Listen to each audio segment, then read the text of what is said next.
The fact is that if you live to be 260, you're not going to understand these principles.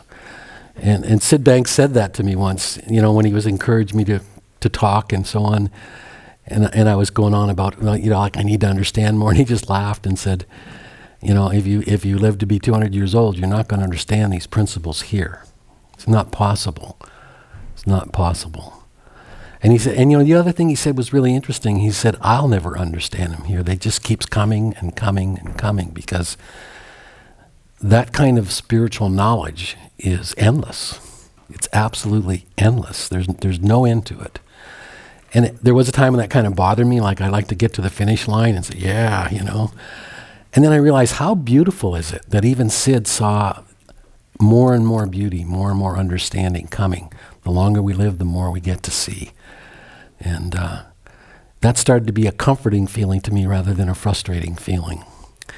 And then I heard Sid say something on a tape a little while ago that I was just had a break with a nice person. We were talking about some things, and I heard Sid say something that just really, oh my God, it just so grabbed my attention. And I'd heard it. I'm sure I've heard it before, but I forget which recording I was listening to, but he made this comment, basically, that all of it, the entire universe, all of us, are one divine thought.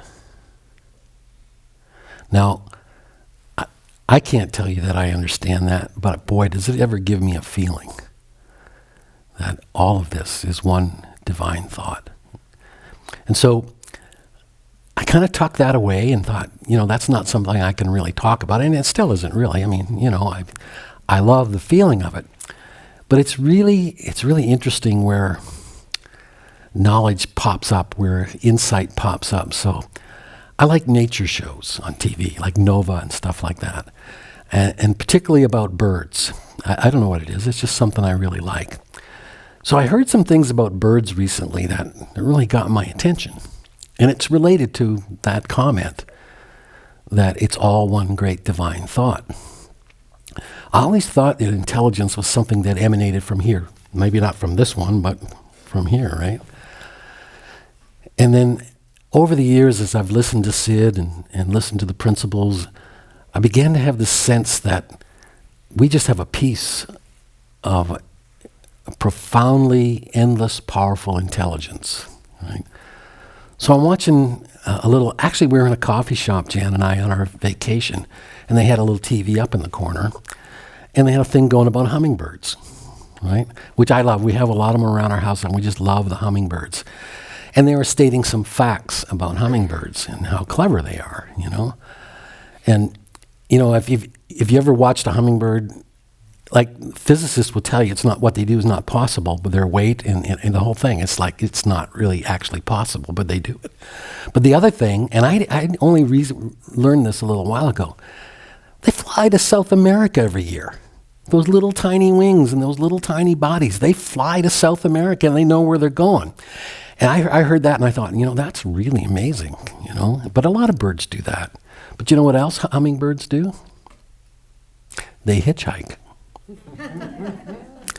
I was so shocked. You know what they do? They know when the Canada geese are going to head south. They get on their backs. They do. They ride Canada geese to South America. Now, how did that happen? How did that come about? They ride on the backs of Canada geese. Now, there are ones that have made it on their own, but once somebody, whoever it was, little smart hummingbird, caught on, now the Canada geese have to watch they can get out of town on time so that they don't have any hummingbirds on their back. That just blew my mind, right? It's just such a beautiful, incredibly intelligent thing. So again, the other night, there was I recorded this Nova program on owls, right? And I love birds of prey too, and the whole thing about their strategies and so on. So you know how you see the owls that have like a round face and then it's cupped? Do you know what that cupped face is? It's a parabolic microphone. They pull sound into that. Just like, when you see those microphones that have a big dish on it so they can pick up, so this, the FBI can pick up a conversation 3 blocks away. That's what they're doing. That's what they're doing. They've developed that face. And I thought that was amazing. Then the speaker says, well, not only did they develop that, but they directionalize individual input. So they'll hear one thing, a mouse out in the field somewhere, and they can move the feathers in that parabolic microphone to direct it to one ear. And they're interested in doing that because they listen and they hear another predator nearby, and they direct that to the other ear, and they figure out where all that's at from that. So I'm thinking, oh my God, that's really amazing. And then the guy says, there's now a species, or I'm sure it's been around for a while, there's a species of owl that has one ear here and one ear here. And for a long time, the scientists thought it was sort of a freak of nature that this species had an ear high in its head and one's low in its head. Can anybody figure out what that was about? You know when the cops are after somebody and they got their cell phone on and they what's the word? They triangulate between two cell towers and they find exactly where that person is? That's what they're doing. They've evolved so that if what they found out was, like, there was these owls. They couldn't figure out how owls could hear these mice under 6 inches of snow. They couldn't see them. The snow would obviously block most of the sound. And yet there are these owls that just go whomp and come up with a mouse from the snow. And they finally figured out that with the ear here and the ear here, they were triangulating the exact location within a quarter of an inch of that prey. And that's when I just got this feeling, oh my God, that amazing, amazing, pure intelligence, you know? It's not the intelligence of the owl. Well, it is, but it's part of that great intelligence, that great, and I kept thinking back to Sid saying, it's all just one great divine thought, you know? And that intelligence runs through it, right? And that supreme intelligence runs through all of us. And there was just something, I was just watching that thing on Nova, and all of a sudden I had all these really amazing feelings watching it, just thinking like, I'm not a religious person, but I'll just say it the way I felt it at the time. I felt like I was watching the movement of God. You know, I just like, how is that possible, you know? And that's one example throughout the whole universe of this absolutely endless intelligence, you know. I'm not sure why I got into that, but it's that thing about, you don't know it, but you can have a feeling for it. And when I was watching something like that, that feeling just, I said, Jan, you got to watch this. You know, you got to see this. Yeah.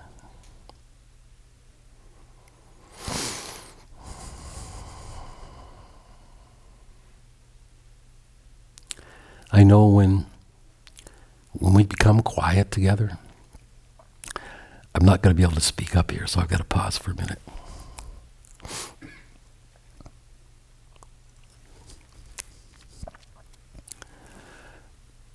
My favorite part of the school, Elsie was mentioning, like, we talk from the heart, we say what we know, we talk from that feeling.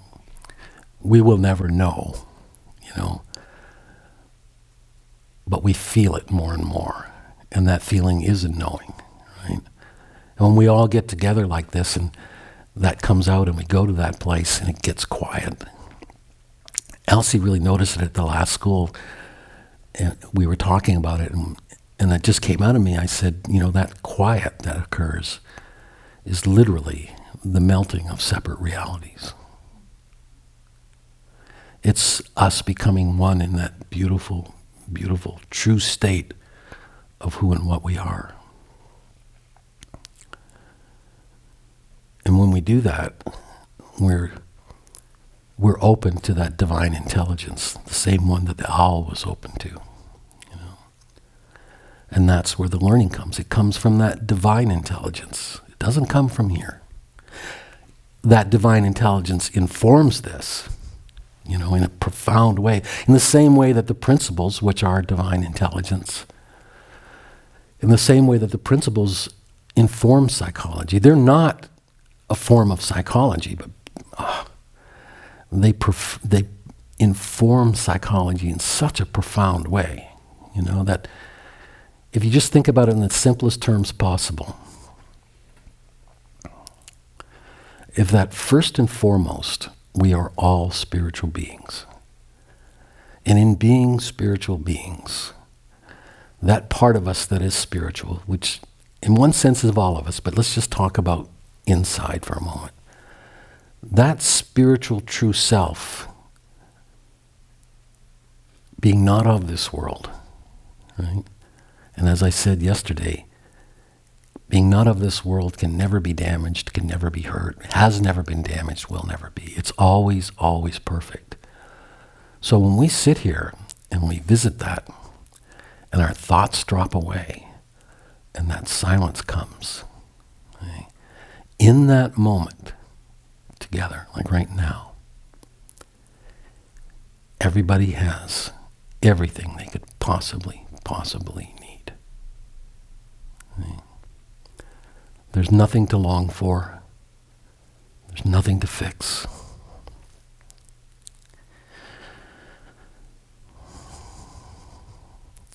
It's here. And so when those silences come and we just settle into it, they're more important than all the talk, in a sense. Right? Because what happens is we're just resting in that divine intelligence it was always there even when we weren't quiet. But when we get quiet, we become conscious of it. Our consciousness shifts from our world of form and our everyday life and the things we're concerned about. It shifts to become at least a little bit conscious of that vast divine intelligence. And so we have a piece of it, we're part of it. And those are my favorite parts of these schools when that happens, that we just sit and we know, all of us know at some level that we have everything we need, that life in this particular moment, in this now, is absolutely perfect.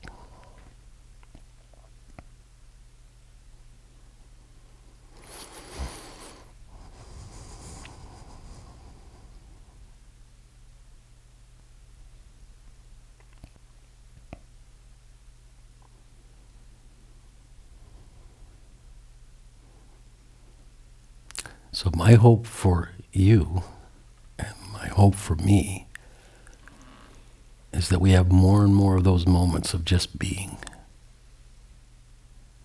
And just being quiet and sinking into that divine intelligence.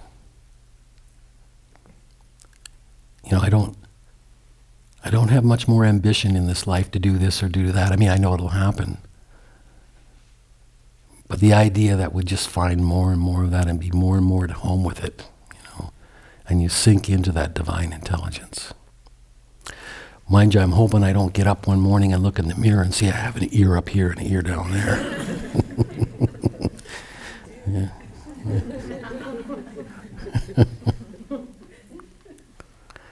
I'm just tickled by those little things that show us what it really is, It's and by you all coming here with the intent and the will to experience that together with all of us, I couldn't wish for anything more powerful in this life than that, honestly. It's the best life ever. And as you go forward in your life, you're going to find those moments and begin to see more and more that it is the best. There's no life like it. There's really nothing like it. To be this learning soul for the rest of your life. And the beauty that brings to the form. The beauty it brings to how you see the form. Where you see the so-called form from. And I say so-called because as this life goes on and we have all these wonderful experiences, I used to think that, there's this world of form And then there's this spiritual place that I want to get to someday. Right? And as life goes on and we have these little experiences and these moments when we're quiet, I begin to realize that the whole thing is spiritual. Everything, absolutely everything is spiritual. Right? And so those two worlds begin to blend, and that's the oneness. That Sid speaks of it. That is the oneness.